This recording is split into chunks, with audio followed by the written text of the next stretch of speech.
तो बहुत लोगों को डाउट होती है लाइक जो बॉडी में 206 हड्डियां हैं उनका लाइक सब डिविजन्स कैसे हुआ है, कैसे हम उस क्लासिफिकेशन को बेहतर तरीके से पढ़ें समझें, जिससे कि वो सारी जो क्लासिफिकेशन है वो दिमाग में बेहतर तरीके से बैठ पाए। सो उसके लिए कुछ चीज़ों को आपको बेहतर तरीके से ध्यान देना है, जैसे कि एक्सियल स्केलेटन और अपेंडिकुलर स्केलेटन, और हम लाइक नेक्स्ट सेशन में इसके बारे में और बेहतर तरीके से समझेंगे। तो आज समझते हैं कि स्केलेटल सिस्टम होता क्या है।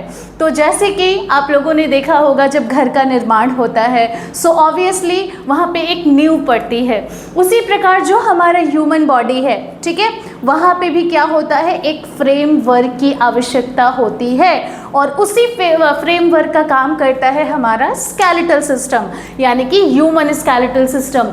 अब ह्यूमन स्केलेटल सिस्टम बहुत लोगों को कन्फ्यूज़न होती है कि क्या क्या चीज़ें हैं जो मिलके आगे ह्यूमन स्केलेटन का निर्माण करती है या फॉर्मेशन करती है। सो यहाँ पे याद रखना है जैसे कि बोन्स हैं, उसी प्रकार कार्टिलेजेस हैं, उसी प्रकार आगे बात करें अगर हम तो लिगामेंट्स हैं। ये क्या है, मोस्ट इम्पॉर्टेंट हैं जो हमारे स्केलेटल सिस्टम में एक इम्पॉर्टेंट रोल प्ले करते हैं, और वही दो हड्डियाँ या दो से ज़्यादा हड्डियाँ मिलके आगे चल के क्या बनाती हैं, जॉइंट्स का फॉर्मेशन करते हैं। सो अगर किसी के मन में ये बात आ रही है कि टेंडन की बात यहाँ पे क्यों नहीं हुई, सो आप लोगों को याद रखना है टेंडन का अटैचमेंट बोन टू मसल होता है, और यहाँ पे मैंने मसल को बिल्कुल नहीं इन्वॉल्व किया है।